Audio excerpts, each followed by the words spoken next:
শিক্ষার্থী বন্ধুরা, মেধা বিকাশ লার্নিং পয়েন্টের বেসিক গ্রামারের নতুন একটি ক্লাসে সবাইকে স্বাগতম। আমরা শিখছিলাম ভয়েস চেঞ্জ। আজকে শিখব ফিউচার ইনডিফিনিট টেন্সের ভয়েস কিভাবে করতে হয়। শিক্ষার্থী বন্ধুরা, ফিউচার ইনডিফিনিট টেন্সে যে ভার্বটা চেঞ্জ হবে বেসিক ভয়েসে শ্যাল বি অথবা উইল বি। আমরা এখানে দুটি সেন্টেন্স নিয়েছি। শুরুর সেন্টেন্সটি হচ্ছে I shall do the work.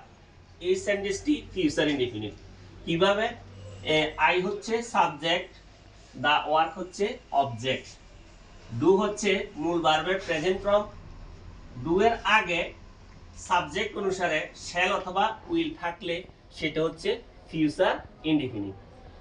তাহলে শিক্ষার্থী বন্ধুরা, এই যে অ্যাক্টিভ ভয়েসের অবজেক্ট আমরা জানি প্যাসিভ ভয়েসে সাবজেক্ট হিসেবে বসে, তাহলে আমরা এখানে বসিয়ে দিব দা ওয়ার্ক।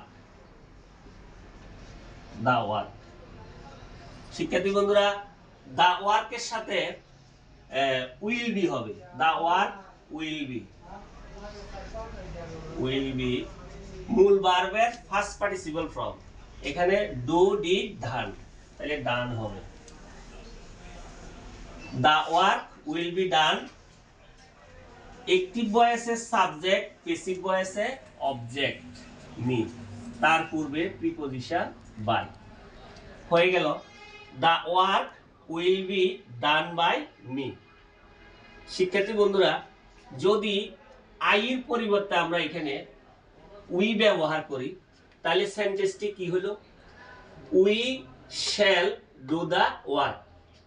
আমরা যখন প্যাসিভ ভয়েস করব তখন পরিবর্তনটা আসলে কোথায় হবে? The work will be done by. যেহেতু আমার এখানে সাবজেক্ট উই আছে, তাহলে আমাকে এই উইর পরিবর্তে আমরা জানি উইর অবজেক্ট হচ্ছে আস, শুধু এটার পরিবর্তন করলে হয়ে গেল।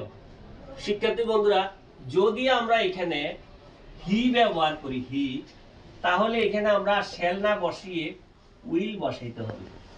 তাহলে বাক্যটা কি হয়ে গেল? He will do the work.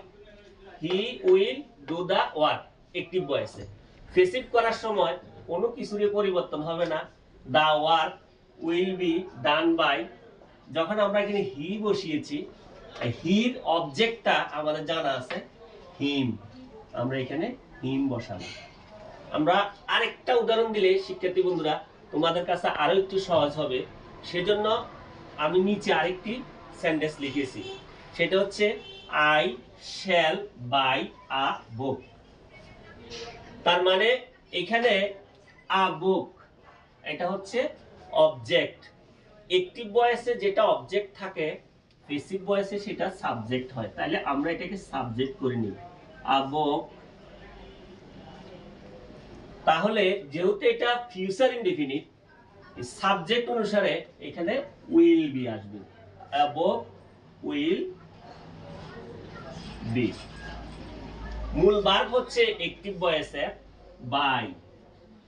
By, bought, bought, B O U G H T, bought. Above will be bought by. Subject আছে আমার এখানে আই। আমরা জানি আই এর অবজেক্ট হচ্ছে মি। শিক্ষার্থী বন্ধুরা, আমরা যদি এখানে একটা নাম ব্যবহার করি, যেমন করিম,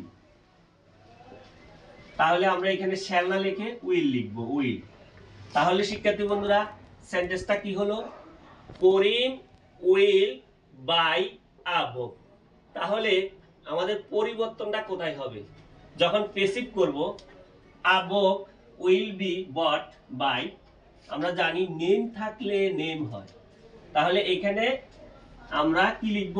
করিম আছে, এই জন্য আমরা করিম লিখব, করিম। যদি মিনা থাকে মিনা লিখব, সালমা থাকলে সালমা লিখব, মফিজ থাকলে আমরা এখানে মফিজে লিখব। যাই হোক শিক্ষার্থী বন্ধুরা, যারা আজকে আমাদের ক্লাসে ছিলে আশা করি উপকৃত হয়েছ। সবাইকে ধন্যবাদ জানিয়ে আজকের মতো আল্লাহ হাফেজ।